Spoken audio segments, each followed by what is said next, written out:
अध्याय 5 अनुपात एवं समानुपात। कौन से अध्याय में आ गए? अध्याय 5। रेशियो, अनुपात को इंग्लिश में क्या बोलते हैं? रेशियो, एंड समानुपात को प्रोपोर्शन। Ratio and proportion. अनुपात, रेशियो किसको कहते हैं? पहले रेशियो पढ़ेंगे, फिर इसका नेक्स्ट टॉपिक रहेगा समानुपात, प्रोपोर्शन। हमें अपने दैनिक जीवन में कई जगहों पर तुलना करने की आवश्यकता पड़ती है। यह तुलना बहुत बार अनुपात लेकर ही स्पष्ट हो पाती है। उदाहरण के लिए, अगर हमें कबड्डी खेलने वाली 3 टीमों ए, बी और सी के वर्ष भर के प्रदर्शनों की तुलना करनी है, तब हम कैसे कर पाएंगे? आइए देखते हैं। इनमें से टीम ए ने अब तक कुल 5 मैच खेले हैं। टीम ए ने कितने मैच खेले हैं? 5 मैच, जिसमें 3 मैच जीते हैं। 5 मैच खेले, 3 मैच जीते। टीम बी ने कितने मैच खेले? 12 मैच खेले और 5 मैच जीते। और टीम सी ने 18 मैच खेले और 13 मैच जीते हैं। 18 मैच खेले और 13 मैच जीते हैं। अब हम यह जानने की लिए कि इन टीमों में किसका प्रदर्शन सबसे अच्छा रहा है, तो इन तीनों के द्वारा जीते हुए मैचों की संख्या, इन तीनों के द्वारा जीते हुए मैचों की संख्या तथा खेले गए कुल मैचों की संख्या के अनुपात के रूप में लिखते हैं। अगर ए का प्रदर्शन अनुपात में निकालना है, तो जितना मैच खेला उसका अनुपात जितना मैच जीता से 5 मैच खेला था, 3 मैच जीता था, तो 3/5। उसी प्रकार से जितना मैच जीता और जितना मैच खेला, यहाँ पे जीता और खेला, जीता और खेला, जीता और खेला का अनुपात लेना है। तो जो जीता है वो पहले, जितना मैच जीता उसको पहले, उसके बाद जितना खेला उसको, तो 5/12 बी का प्रदर्शन। उसी प्रकार से 13/18, 13 अनुपात 18, कैसे? 13/18 किसका प्रदर्शन है? सी का। अब हमें बटे के रूप में तीनों का मिल गया, लेकिन इनके प्रदर्शन के अनुपातों को देखकर यह बताना पाना संभव है कि किसका प्रदर्शन अच्छा है, क्योंकि प्रत्येक टीम के द्वारा खेले गए मैचों के और जीते हुए मैचों की संख्या अलग अलग है। हाँ, खेले गए मैच भी अलग अलग है। इसमें 5 खेले हैं, इसमें 15, तो इसमें 18, और जीते हुए मैच भी अलग अलग है। 3 जीता है इसमें, तो 5 जीता है इसमें, 13 जीता है। तो जिसके कारण इनके हर असमान है, अतः हर को समान करने पर, समान कैसे करेंगे? तुल्य परिमेय संख्या निकाल करके। टीम ए का प्रदर्शन 3 × 36/5 × 36 करने पे क्या होगा? 180 आ जाएगा। ऐसा क्या नीचे वाले संख्या से इंटू करें जो उसका तीनों का बराबर 180 इक्वल हो, जो तीनों का हर को जो हो तीनों का बराबर हो जाए, ऐसा क्या इंटू करें? तो इसमें क्या है, नीचे में 5 है, 5 को 36 से इंटू करेंगे तो 180। इधर 12 है, 12 को 15 से इंटू करेंगे तो इसमें 180 आ गया। इसमें 80 है, 80 को 10 से इंटू करने पे 180। तो सबसे पहले किसको, सबसे ज़्यादा वाले नंबर को देखते हैं कि ऐसा क्या इंटू करें जिससे सबका हर बराबर हो जाए। तो उसके लिए शुरुआत से करना पड़ेगा। 3/5 × 2 × 2 ऐसे करके इसमें 3/5 × 3 × 3 ऐसे करके सब में गुणा करते जाएंगे, जिसमें हर सब का समान आ जाए जिस संख्या से, तो उसी संख्या को ऊपर नीचे सबसे गुणा करेंगे। ठीक है। अब हम इन अनुपातों को देखकर यह कह सकते हैं कि टीम सी का प्रदर्शन सबसे अच्छा है। हाँ, कह सकते हैं। जब हर समान हो गया तो अंश को देखा जाता है कि कौन बड़ा है। तो अंश में देखो सबसे बड़ा किसका है? सी का प्रदर्शन 130। सबसे बड़ा किसका है? 130 का। तो 130 किसका है? सी का प्रदर्शन। तो हम कह सकते हैं कि सबसे अच्छा कौन खेला? सी। करके देखें, निम्नलिखित में से किस भूखंड का तुलनात्मक क्षेत्रफल सबसे अधिक है? ये हमें करके देखना है। 5 वर्ग मीटर में से 5 सेंटीमीटर का, या फिर 30 वर्ग सेंटीमीटर में से 3 वर्ग सेंटीमीटर का, या फिर 10 वर्ग मीटर से 9 वर्ग सेंटीमीटर का। इसका भी इसी प्रकार से अनुपात निकाल करके हमें देखना है और किसका भूखंड तुलनात्मक क्षेत्रफल अधिक है वो बताना है। अनुपात का व्यवहारिक उपयोग, किस प्रकार से अनुपात उपयोग करते हैं, अनुपात का उपयोग आता है। ठीक है, दिए गए तथ्यों के आधार पर जानकारी पता करना। अक्सर हम वास्तविक तथ्यों के आधार पर कुछ निष्कर्ष निकालते हैं। जैसे हमें पता है कि पृथ्वी का संपूर्ण पृष्ठीय क्षेत्रफल 510 मिलियन वर्ग किलोमीटर है, जिसमें लगभग 360 मिलियन वर्ग किलोमीटर जल भाग और 150 मिलियन वर्ग किलोमीटर थल भाग है। अब हम इन तथ्यों के आधार पर बता सकते हैं कि पृथ्वी पर जल भाग और थल भाग किस अनुपात में है। यह भी कि पृथ्वी का कितना प्रतिशत भाग जल से ढका है और कितना प्रतिशत भाग थल है। आइए यह पता करते हैं। दिए गए तथ्य, पहला तथ्य है पृथ्वी का संपूर्ण पृष्ठीय क्षेत्रफल दिया हुआ है कि 510 मिलियन वर्ग किलोमीटर है और उसमें का जल कितना है 360 और थल कितना है भाग 150 मिलियन वर्ग किलोमीटर। अब पहला निकालेंगे, पहला निष्कर्ष इसमें निकल रहा है कि पृथ्वी पर जल का भाग व थल का भाग का अनुपात क्या होगा। जल का भाग है 360, थल का भाग है 150, तो 360 अनुपात 150, 360 बटे 150, या फिर इसको काट पीट के क्या ले सकते हैं 12/5 या 12 अनुपात 5। तो पृथ्वी पर जल व थल का अनुपात क्या है 12 अनुपात 5, अर्थात पृथ्वी पर जल व थल का भाग का अनुपात 12 अनुपात 5 है। अब इसी प्रकार से भी दिया हुआ है पृथ्वी पर जल का भाग कुल पृथ्वी से अनुपात, पृथ्वी पर जल का भाग कितना है 360 और कुल पृथ्वी का अनुपात कितना है 510 मिलियन वर्ग किलोमीटर है। तो सिर्फ जल से पूरे का अनुपात कितना है 360 अनुपात 510, तो 360 बटे 510, इसको काट के मतलब इसका क्या रूप, छोटा रूप है ना, संक्षिप्त रूप काटेंगे इसको ऊपर नीचे तो मिलेगा 12/17। तो क्या बोल सकते हैं कि 12 अनुपात पृथ्वी का जल भाग से कुल पृथ्वी का अनुपात कितना है 12 अनुपात 17। अब इसी प्रकार से प्रतिशत में निकाला जा सकता है। प्रतिशत में निकालना है तो पृथ्वी का जो जल भाग है 360 बटे 510, टोटल से 100 को गुणा कर देंगे तो हमें प्रतिशत में मिल जाएगा। 0 0 कट गया और क्या कटेगा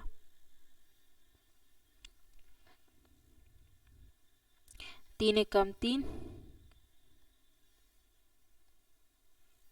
3 1 कम 3, 2 बचा, 3 7 21, 3 1 कम 3, 3 दूनी 6, 0 और क्या कटेगा 1 2 0 0 बटे 17, भाग करने पे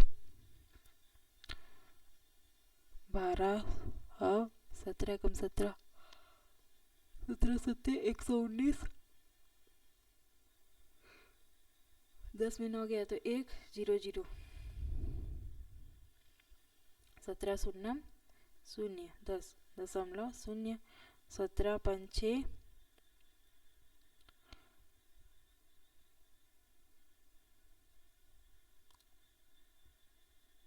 90 95 कटेगा तो 17.5 आया।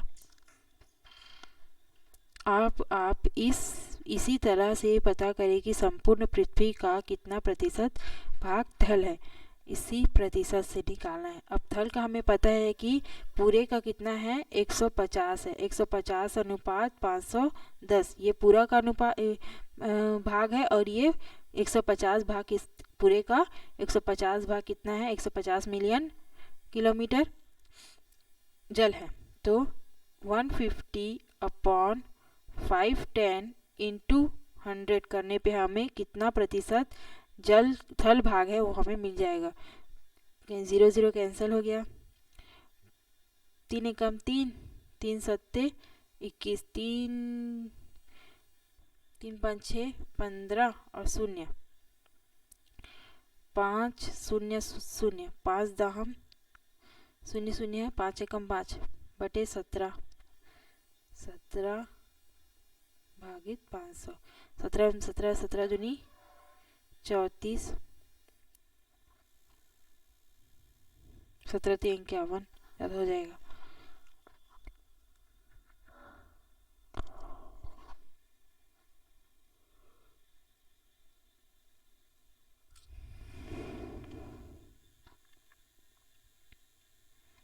दस में 4 गया तो 6, ये हो गया 4, 1, 0। 17 एकम 17, 17 सत्ते 119, 17 निया 9, 9 छिका 63 की 86 में 3 हासिल में 6 और 9, 10 11 12 13 14 15 153 निया में दशमलव, ये 7 आया 0 0 0। 17 एकम 17, 17 3 51, 17 चौक 4 एकम 4, 5 चौक 20। 1 मिनट।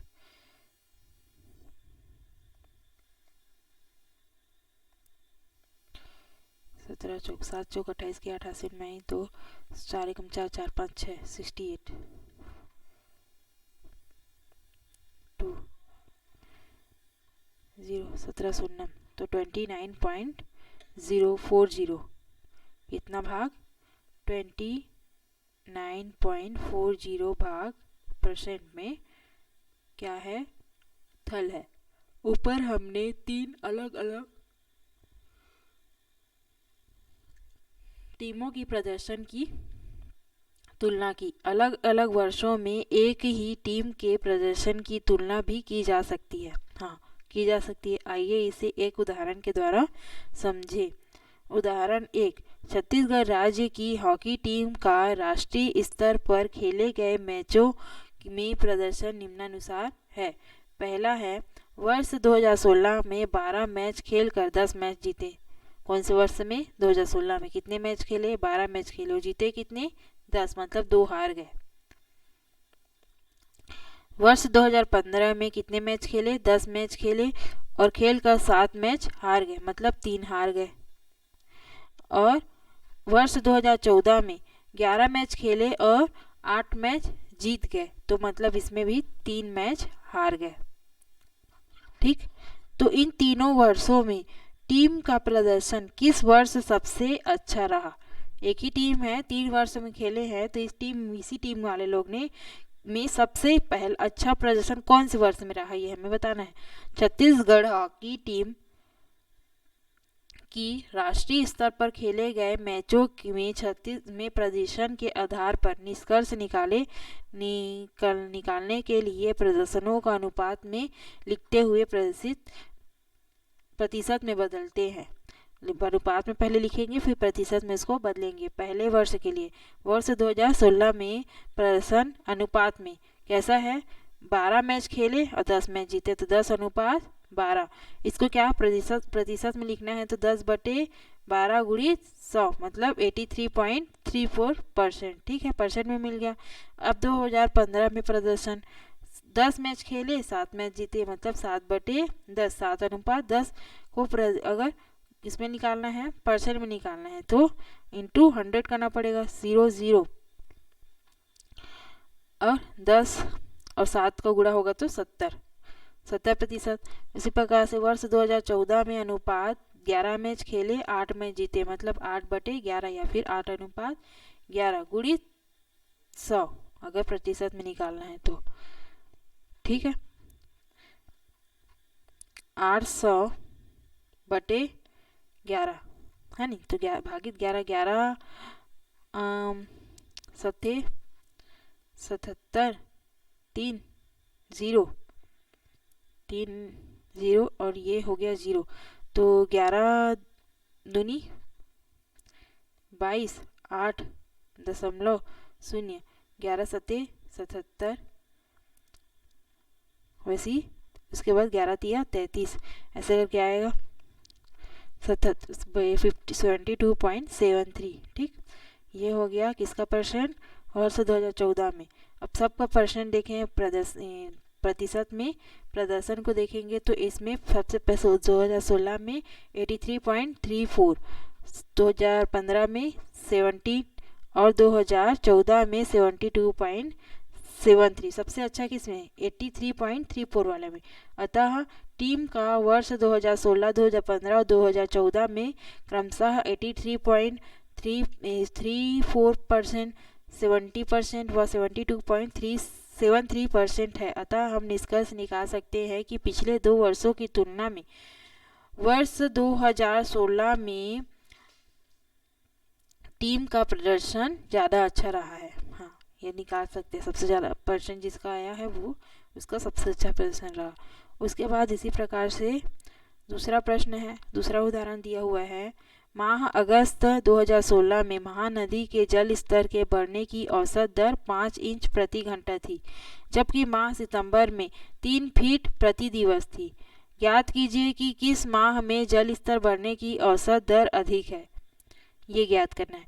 माह अगस्त में जल स्तर बढ़ने की दर है 5 इंच प्रति घंटा। एक घंटा में कितना 5 इंच बढ़ रहा है, कब? अगस्त में, है ना, जल स्तर। और आगे दिया है कि माह सितंबर में, अगस्त के बाद जो सितंबर आता है उसमें जल स्तर बढ़ने की जो दर है वो प्रति दिवस, प्रतिदिन कितना बढ़ रहा है 3 फीट।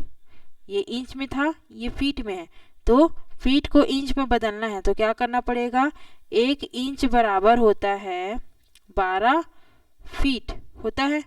तो 1 मिनट, 1 फीट बराबर होता है 12 इंच होता है।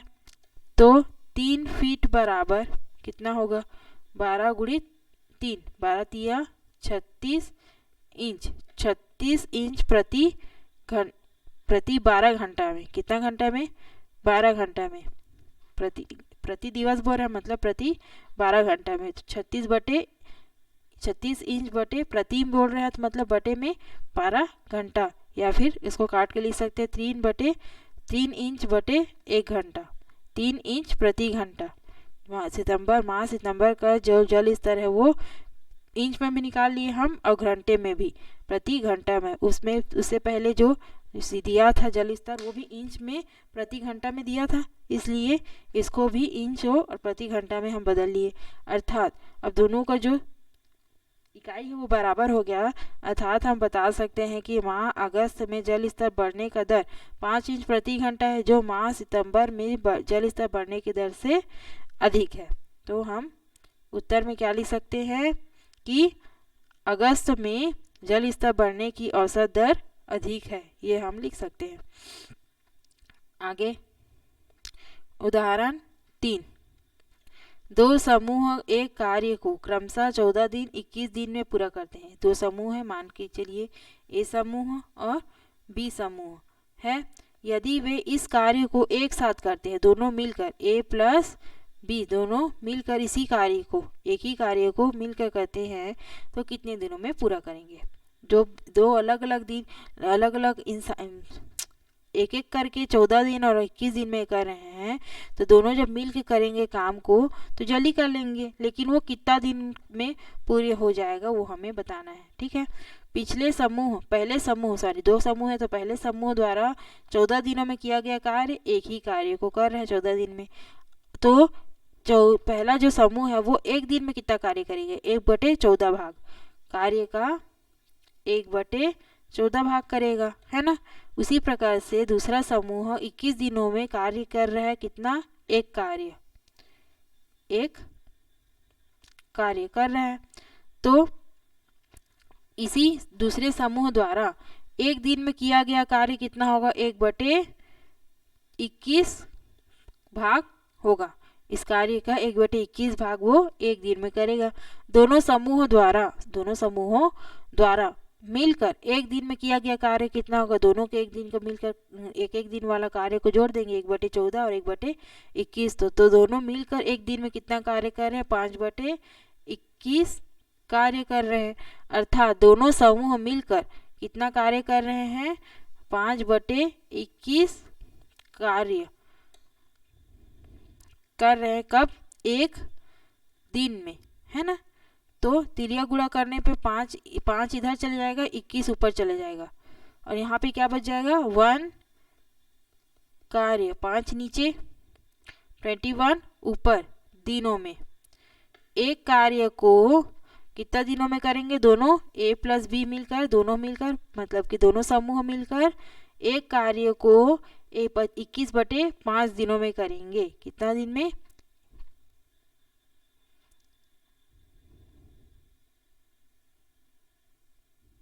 21 नहीं, 1 मिनट, दोनों को जोड़ने पे क्या आया है 5/21।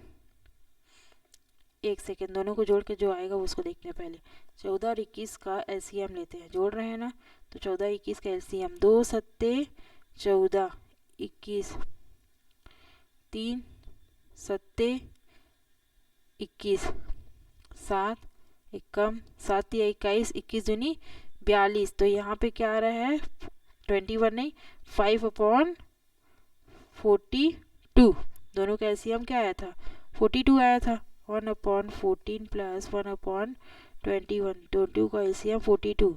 14 एकम 14, 14 28, 14 तिया 42, 3 एकम 3 धन 21 एकम 21, 21 दूनी 42 और 2 एकम 2, 2 धन 3, 2 3 धन 2 5/42, 5/42। अब अगर 5/42 कार्य दोनों मिलकर कर रहे हैं, ए और दोनों समूह, मतलब दोनों समूह क्या माने ए और बी मिलकर 5/42 कार्य कर रहे हैं, कितना दिन में, 1 दिन में। अब तिरिया गुणा करना है, 1 दिन का 1/1 ले लेते हैं और तिरिया गुणा, और इधर क्या बचेगा कुछ नहीं, एक कार्य और दिन को इधर ले आएंगे तो दिन इधर आएगा तो 42/5 हो जाएगा। 42/5 दिन, एक कार्य को 42/5 दिन में लगा रहे हैं तो 5 को भाग करेंगे 42 से, 5 अट्ठे 40, 2.0 1 मिनट है, दशमलव नहीं लगाना है, 2 बचा, 8 से ही 2/5, 8 से ही 2/5 दिनों में, 5 दिनों में दोनों मिलकर, अतः दोनों समूह मिलकर कार्य पूरा करेंगे कितना दिनों में, 8 से ही 2/5 दिनों में। यही आंसर होगा। नेक्स्ट देखते हैं, इसके बाद क्या दिया हुआ है, प्रश्नावली 1। अब उसी प्रकार से जिस प्रकार उदाहरण हमने पढ़ा है उसी से रिलेटेड कुछ यहाँ पे क्वेश्चन दिए हुए हैं। टोटल कितने क्वेश्चन है प्रश्नावली 1 में, 6। पहला प्रश्न दिया हुआ है, एक क्रिकेट मैच में बल्लेबाज धीरेन्द्र 25 गेंद में 19 रन, कितना गेंद में, 25 गेंद में 19 रन बनाकर आउट हो जाता है। महेंद्र कितना दिन में, ये किसका है, धीरेन्द्र का। महेंद्र 20 गेंद खेलकर, महेंद्र मतलब एम मान लेते हैं, 20 गेंद खेला और 14 रन बनाया और बनाकर पेविलियन लौटता है। और रविंद्र R= रविंद्र मान लेते हैं, 15 गेंद खेला और कितना रन बनाया, 9 रन बनाया। तो इनमें से किसने सबसे अधिक रन बनाए, इनमें से किसने सबसे अधिक रन बनाए, ये हमें बताना है।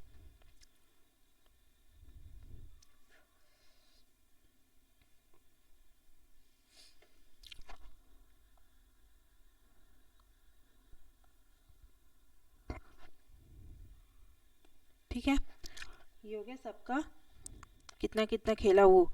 तो धीरेन्द्र का प्रदर्शन को हम क्या करेंगे, अनुपात के रूप में लिखेंगे।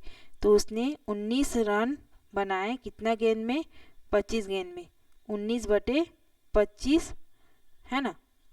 और महेंद्र का अनुपात देखेंगे, कितना रन बनाया, 14 रन बनाया, कितना गेंद में, 20 रन में, 14/20। और रविंद्र ने 9 रन बनाया, कितना बॉल में, 15 बॉल में, = 9/15। अब सबका परसेंट निकाल लेंगे, इंटू 100 इंटू 100 इंटू 100, तो हमें मिल जाएगा इसका सही उत्तर।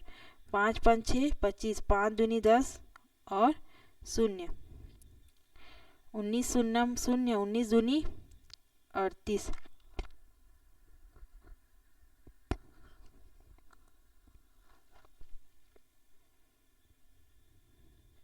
1 सेकेंड।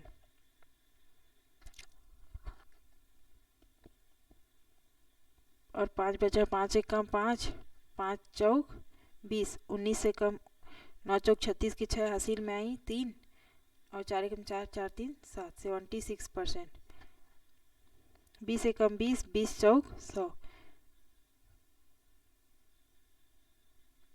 20 पंचे 100, 15 एकम 2 एकम 2, 2 पंचे 10 और 0 0 कट गया। 5 चौक 20 की 0 हासिल में आई 2, 5 एकम 5 और 2 7, 70% महेंद्र का। और 15 एकम 1 मिनट 5 तिया 15 और 5 दूनी 10, 0, 3 एकम 3, 3 तिया 9 और 3 शून्य 0, 3 दूनी 6, 60%। तो किसका सबसे ज़्यादा परसेंट निकला है? धीरेन्द्र का। D means Dhirendra, M means Mahendra और आर मीन्स रविंद्र। तो सबसे ज़्यादा परसेंट किसका निकला है? धीरेन्द्र का। अच्छा, अतः सबसे अच्छा प्रदर्शन क्या पूछा है प्रश्न में? इसमें से किसने सबसे अधिक रन बनाए? सबसे अधिक रन किसने बनाए? धीरेन्द्र ने।